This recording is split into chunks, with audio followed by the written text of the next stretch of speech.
Hello YouTubers, Bruce Allen here. Thanks for stopping by. This is a quick review of the RIDGID Universal Miter Saw Stand MSUV, which stands for Miter Saw Utility Vehicle.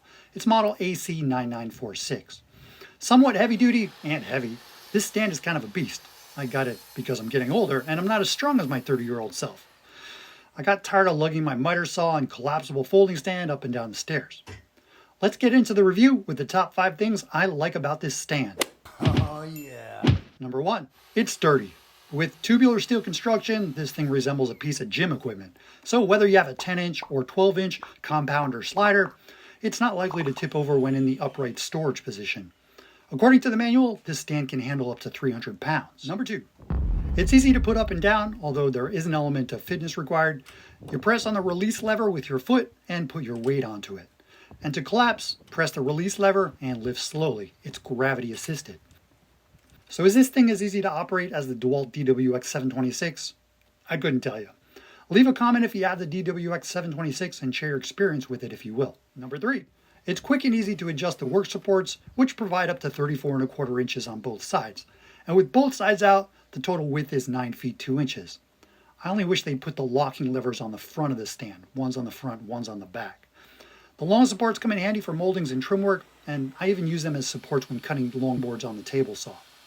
Each end of the supports can be adjusted up to 8 inches, and the work stops can be completely lowered out of the way or raised up to 1 inch. 4, the 12-inch wheels, yup, 12 inches, which I think are made of hard rubber, they make it easy to move this thing up and down stairs. With all that weight, down is easier than up, obviously, but it sure beats multiple back-breaking trips, bringing up the saw, bringing up the folding stand, putting on the saw. With this thing, I'm ready to go in minutes. And recently it came in handy when I was rebuilding our bulkhead. I wheeled this thing up and down the stairs probably 100 times. My only thought is that the wheels would probably last longer on a solid axle instead of being screwed in, but not complaining. Also, the side-to-side width, measured from wheel to wheel, is roughly 25½ inches, so it'll fit through standard doorways depending on the depth of the saw. And while standing height isn't an issue for doorways, the stand is tall at roughly 53 5/8 inches. Number 5, I like that the saw mounting brackets are quick release. It's important because with a 12-inch miter, trying to lift this entire thing into a pickup bed by yourself, it's worthy of a hernia. I'm just not as strong as I used to be, and the thing's bulky. If you have multiple saws, you can also buy a second pair of RIDGID quick release saw brackets for about $30, and the brackets are model AC994BR. Now for the top 5 things I'm not so crazy about. No. Number 1, while I believe the DeWalt has 3 height positions, there's only 1 height with this stand. The height from the ground to the bottom of the saw table is 34 inches. I'm 6 feet tall and the saw is a good height for me, so keep that in mind. Number 2, unfortunately, there's no way to level the stand if you're using it on uneven ground. I check my levels each time I set up, and I had to do it with my old folding stand, so there's nothing new there for me. The support arms are sturdy, but there was some minor sagging with long pressure-treated boards, specifically 2x10s, which were 8 feet long. Number 3, the assembly instructions stink. Worse than build yourself furniture. There's no parts diagram, or at least that's what I thought. But I don't know, who chose the order of this manual? Why are the assembly diagrams at the end behind instructions in 20 different languages? Diagram should be page 1. Anyway, RIDGID has an assembly video on the Home Depot website, may also be on YouTube. I'll try to include a link in the information section below, but be forewarned, the music's super annoying.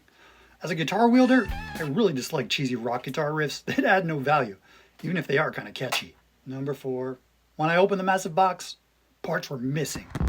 I shredded every piece of styrofoam and plastic looking for them. They weren't there. Sometimes they're tucked away. So here's a list of what I was missing.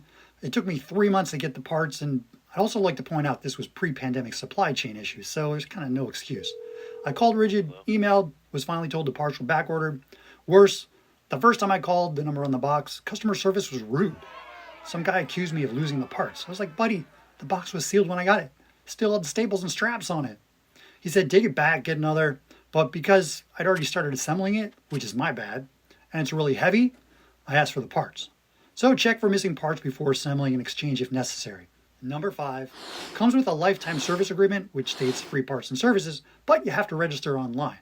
Well, I tried to register the tool on the website, but at the time, and this may have changed, the website didn't recognize the model number. However, it did recognize AC9945, but that's a different stand and an inferior one in my opinion. So issues at every turn registering, which doesn't give me a good feeling. Leave a comment if you've had a good experience with RIDGID's warranty or customer service. I'd love to hear it. Finally, a few things worth pointing out. You can add a 1x8 work surface to the stand using a piece of plywood, which gets screwed into these holes from underneath. Lastly, I just want to talk about price really quickly. I got this stand for $129 a few years ago at my local Home Depot, and I've seen it on sale for $149 recently. It's actually a good value. However, if it's not on sale, it costs as much as the DeWalt stand. So full price is $229, and that's not a great value in my opinion. I hope this video has been helpful. If it has, press on that like button like it's still your favorite tool, and subscribe for more videos. Thanks for watching. It's really shut down.